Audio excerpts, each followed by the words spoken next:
sé si buenos días, buenas tardes, y en primer lugar, gracias por quedarse en la hora del almuerzo a este panel que va a estar buenísimo.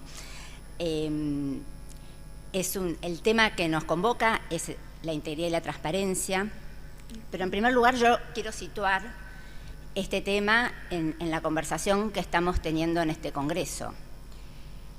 ¿Qué es lo que nos convoca hoy? Hoy estamos debatiendo cómo construir un mejor Estado. Hablar de empleo público y de capacidades estatales para el empleo público es pensar y reflexionar y actuar para construir un mejor Estado.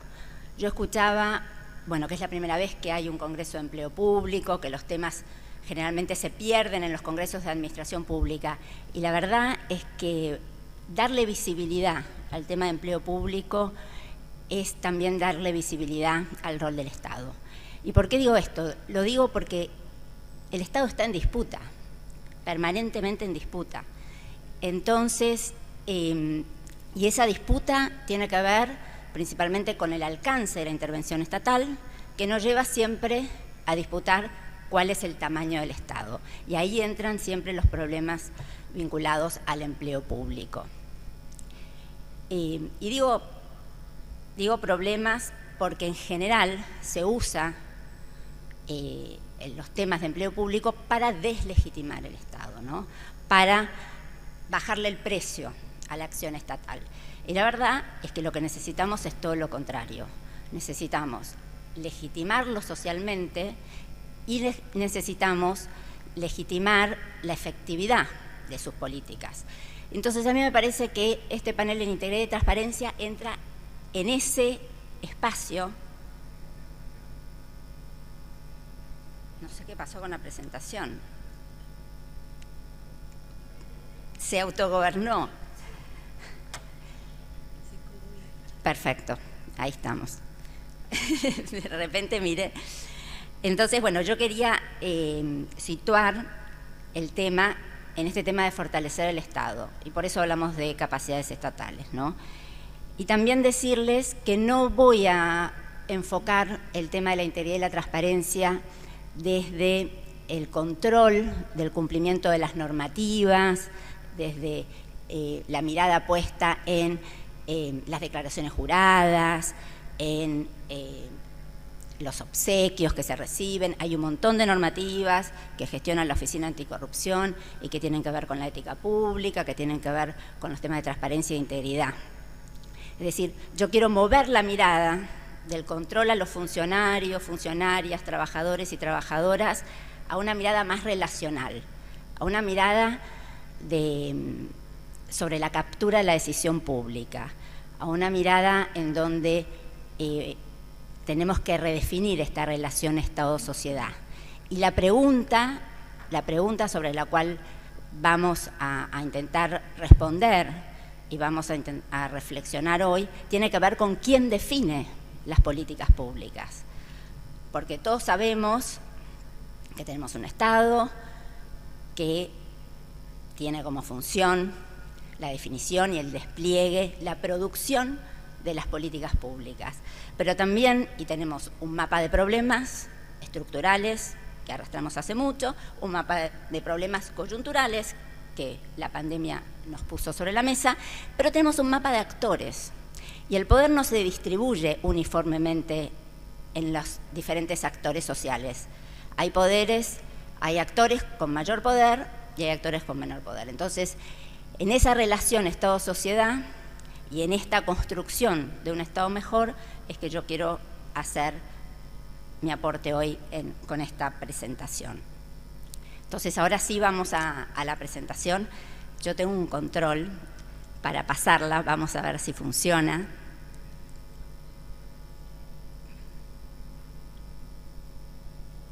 ¿Tenemos la presentación? Los chicos de la técnica pueden poner la presentación. Ahí está. Bueno, fortalecimiento de las capacidades estatales y prevención de la captura de la decisión pública.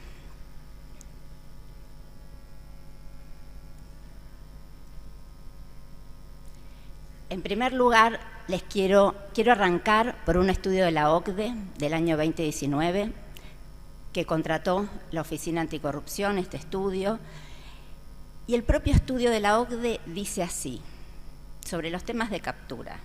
Página 18, está en internet, lo pueden bajar. Dice, sobre Argentina, los procesos de formulación de políticas de Argentina son vulnerables a la captura. Los grupos o individuos poderosos no solo pueden obtener contratos públicos o subsidios, sino que también pueden impedir reformas efectivas para mantener sus beneficios o ventajas. Este es un tema clave para la formulación de políticas públicas. Cuando uno analiza la viabilidad de las políticas, la correlación de fuerzas para llevar adelante una política, una de las cuestiones que aparece siempre es el veto de algunos poderes fácticos. Y esto lo está poniendo la OCDE sobre la mesa en su informe de devolución a las autoridades argentinas en el año 2019. Y va más allá y dice que cuando las decisiones de políticas públicas favorecen intereses particulares en detrimento del interés público, las desigualdades se exacerban y se ve socavada la democracia, el crecimiento económico y la confianza en el gobierno. Entonces, esta pregunta sobre quién decide las políticas públicas es fundamental, y es fundamental no para hacer un análisis académico, sino para tener en cuenta cómo se mueven los actores al momento de hacer la formulación y la implementación, y después no toparnos con los vetos permanentes a la política. Sabemos que toda política pública es conflicto, sabemos que hay ganadores y perdedores, y una de las capacidades fundamentales es la capacidad político-estratégica para gestionar esos conflictos. Y eso tiene que ver con gestionar actores diversos, racionalidades diversas, intereses diferentes. Entonces yo ahora les voy a presentar un marco analítico que, como es analítico, es abstracto y de alguna manera intenta condensar una serie de conceptos que me parece que son importantes para pensar la captura de la decisión pública. Nosotros tenemos que la captura de la decisión pública puede provocar una disminución de la autonomía del Estado. La autonomía del Estado la entendemos como la capacidad que tiene el Estado para tomar decisiones de forma soberana, que no sean un simple reflejo de los poderes fácticos. Entonces, si hay más captura, hay menos autonomía, hay menos capacidad estatal. ¿Cómo se produce la captura del Estado? Empiezan a jugar el poder de las élites o el poder empresario, de acuerdo a cómo lo sistematicemos, y cómo se produce la autonomía del Estado. Los determinantes de la autonomía del Estado son las capacidades estatales. Y el poder de las élites tiene que ver con el lobby, tiene que ver con la puerta giratoria, tiene que ver con la corrupción, tiene que ver con el financiamiento ilegítimo de la política. Son todos instrumentos que inciden en las políticas públicas y que hacen que algunas no se terminen de implementar o que ni siquiera lleguen a entrar en la agenda. Tiene que ver con el poder de los mercados, las amenazas de desinversión, la fuga, la evasión. Y las capacidades estatales se agrupan analíticamente en capacidades burocráticas, administrativas, técnicas, organizativas, les podemos decir, las político-estratégicas, que después ya vamos a ver bien qué son, las relacionales y la capacidad económica. Sabemos que la capacidad extractiva del Estado es importantísima y es un rubro sobre el cual hay mucha disputa. Sabemos que cada vez que hay un nuevo impuesto se produce una disputa importante. Entonces, este marco nos permite evaluar la correlación de fuerzas entre las capacidades estatales y el poder de las élites para saber si tenemos más o menos autonomía o si tenemos más o menos captura de la decisión pública. Para simplificar, yo puedo decir que la autonomía se construye a partir de la relación entre las capacidades estatales y el poder de las élites, y que la contracara de la autonomía en esta cuestión relacional, porque es un concepto relacional, es la captura del Estado. Entonces, esto como un primer marco analítico que quería compartir con ustedes para empezar a pensar cómo son nuestros modelos de gestión pública. Es decir, si tenemos un Estado en disputa, también tenemos un modelo de gestión pública en disputa. Un modelo de gestión pública que hace más de 20 años viene con un paradigma de New Public Management, ya lo dijo Julio Nefa hoy temprano a la mañana, y algunas pistas de cómo nos proponemos empezar a tener un modelo de gestión pública que no sea importando manuales de los organismos internacionales, sino que sea un modelo de gestión pública situado en el contexto y en la problemática argentina. Entonces, en este sentido, tenemos que pasar de un Estado que en gran medida fue capturado en su decisión pública. Sabemos que la geocracia de los últimos, de la gestión Cambiemos, fue importante. Eso no quiere decir que toda la captura es una cuestión ilegal. Sabemos que son grises y son matices. Entonces tenemos que pasar de la captura a un Estado que previene la captura, y la mejor forma de prevenir la captura es el fortalecimiento de las capacidades, porque sabemos que los instrumentos de lobby, de puerta giratoria, etcétera, se combaten con mayor capacidad estatal. Pasar de un enfoque de gestión pública que se sostiene en prácticas gerencialistas y tecnocráticas, que están ampliamente arraigadas en todas nuestras administraciones públicas, la nacional, la provincial, incluso la municipal, a un enfoque de gestión pública centrada en el fortalecimiento del rol del Estado para generar intervenciones públicas efectivas y de calidad. Claramente vamos a recuperar la legitimidad social cuando esa intervención pública, cuando ese primer mostrador, como decía Ana Castellani ayer, nos brinde un servicio y un bien de calidad. Y el compromiso con la ciudadanía es que las decisiones de políticas públicas se tomen como respuesta a problemas públicos de interés común y no como beneficio a ciertos intereses particulares. Para ello, el Estado debe construir autonomía para ganar margen de maniobra en su toma de decisiones y lograr esta soberanía, ¿no?, en el campo de las políticas públicas.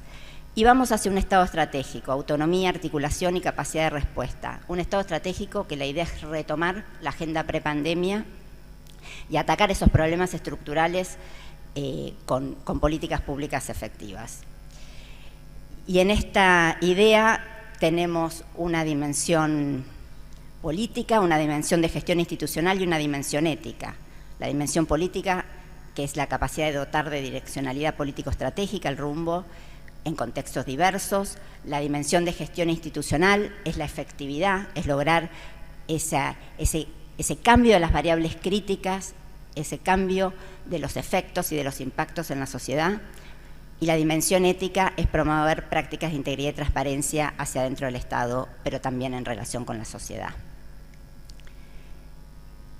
Bueno, desde la subsecretaría nos proponemos, la Subsecretaría de Fortalecimiento Institucional es parte de la Secretaría de Gestión y Empleo Público, de la Jefatura de Gabinete de Ministros, y nos proponemos fortalecer capacidades estatales para poner el Estado al servicio de la ciudadanía y de un proyecto de desarrollo con justicia social.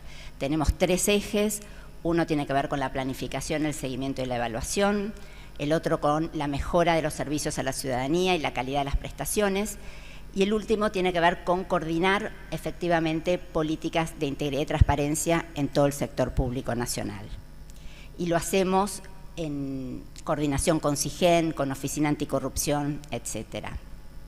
Tenemos un modelo analítico de capacidades institucionales que tiene que ver con estos 3 núcleos de capacidades, que nos parece que de alguna manera nos ordena la mirada sobre las habilidades y las cuestiones que creemos que no solo el empleo, digamos, que son parte del empleo público, pero que tienen que ver con atacar diferentes tipos de problemas. Tenemos las capacidades burocráticas que ponen en marcha las organizaciones y que son fundamentales, pero que con eso no alcanza. Necesitamos las político-estratégicas para gestionar los conflictos, para evaluar escenarios, para lograr esa interacción política. Estamos convencidos que las políticas públicas no son solo un resultado de la racionalidad técnica, son resultado de la racionalidad técnica, de datos, de diagnósticos, pero son el resultado principalmente de la interacción política, porque son el reflejo de un sistema democrático. Y finalmente las capacidades relacionales son claves, tanto la coordinación entre los diferentes ministerios, porque allí muchas veces se juega nuestra efectividad, como también la cuestión federal, cómo concertar políticas públicas e implementarlas en todo el territorio nacional, cómo poder llegar a todo el territorio. Y finalmente el diálogo con los actores no estatales. La idea es dialogar con todos, con organizaciones de trabajadores, con el mundo productivo, con las organizaciones sociales. La idea es que toda propuesta para mejorar el Estado será escuchada, pero no toda demanda de la sociedad civil se transformará automáticamente en política pública. Ese es un poco el marco analítico de las capacidades estatales. Vamos cerrando, por favor. Vamos cerrando. Sí. Podemos ir a unos números de lo que estamos haciendo en integridad y transparencia. Yo después les voy a dejar esta presentación, pero trabajamos fuertemente en la coordinación de políticas de transparencia, trabajamos también en asistencia técnica y capacitación. Y para finalizar, yo les quiero dejar una propuesta de triángulo de gobierno, de por qué son tan importantes las capacidades estatales, por qué analíticamente podemos decir que son sustantivas para llevar adelante un proyecto de gobierno. Y me voy a tomar 2 minutitos nomás. Carlos Matus, el padre de la planificación pública estratégica, dice que hay un triángulo con proyecto de gobierno, capacidades de gobierno y campo de gobernabilidad. Estos son proyecto de gobierno, los problemas públicos y las políticas que se proponen, campo de gobernabilidad, el mapa de actores, y las capacidades, el mapa de capacidades que se necesitan. Cuanto más desafiante es el proyecto de gobierno, automáticamente se achica el campo de gobernabilidad. Es decir, se pierden un montón de aliados en esa propuesta desafiante de cambio de las variables críticas. Y también se tensionan las capacidades de gobierno. Cuando uno, entonces, dice, no, voy a tener un proyecto de gobierno solamente para administrar el statu quo, básicamente soluciona, porque se amplía el campo de gobernanza, el campo de gobierno, las alianzas se amplían y las capacidades también se relajan y no se ven tan tensionadas. Ahora, ¿cuál es la estrategia? La estrategia es poder tener un proyecto de gobierno desafiante para cambiar las variables críticas sociales, pero sin perder, sin que se nos achique el campo de gobernabilidad.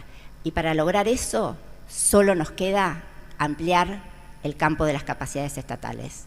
Y de esta manera vamos a poder trabajar en la viabilidad política y recuperar esa dimensión política de las políticas públicas para llevar adelante un proyecto de gobierno, y en este caso creemos que tiene que ser con una dimensión de integridad y transparencia. Con esto cierro. Muchísimas gracias.